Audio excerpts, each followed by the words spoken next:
I did want to preface this by saying that I am not a Muslim. I'm not any religion at all. But it bothered me when you were talking about Islam being not a religion of peace.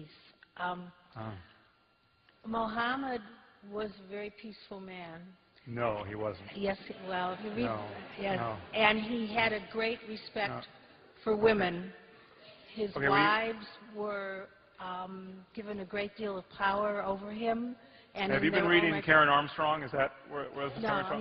No, I've read Karen Armstrong, but no. And, you know, what's happening now with Islam is it's bastardized, just like all the other religions. But it bothers me that you. So you're saying the true Islam, if we could only return to it, would just nullify all of my concerns about Islam? I don't think any religion is a good religion, but it bothers me that you singled Islam out, and that you said that, you know, that actually that Muhammad was a peaceful man. Okay, and well, that Muhammad, who knows who Muhammad was? I mean, Muhammad's actually closer to history than Jesus and many of the other patriarchs, so we know more about him.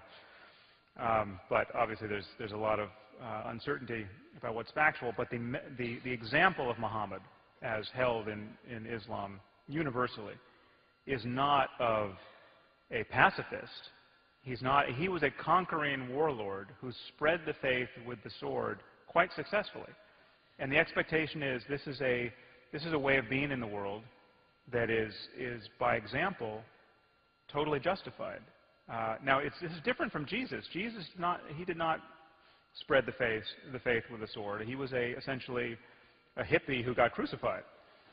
Now that's a different example, and it's a difference that is a benefit to Christianity at the moment, because Christianity, in Christianity, you can come up with a rationale for saying, listen, it's not about conquering the world. It's not about winning in this life. We just got to wait for Jesus to come back and get raptured.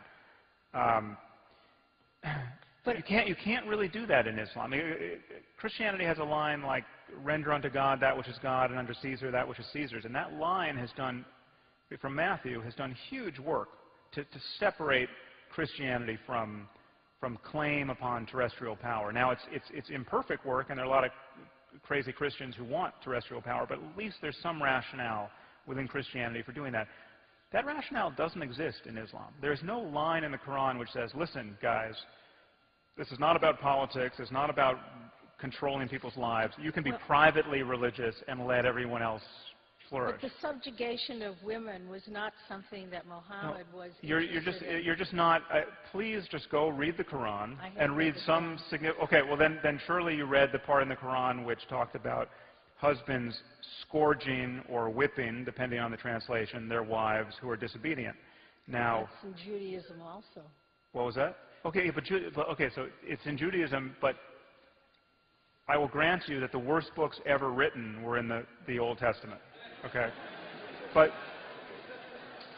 there's a reason why Jews are not stoning their wives for adultery at this moment in history, and we can talk about those reasons. What I said about Islam was intended to counter exactly the presuppositions you are now bringing to me. I don't have time to do it here, but I can only invite you to read more on the subject, because we are deluding ourselves with a lot of wishful thinking. I mean, we are desperate to believe that all of the problems in the world are of our own making.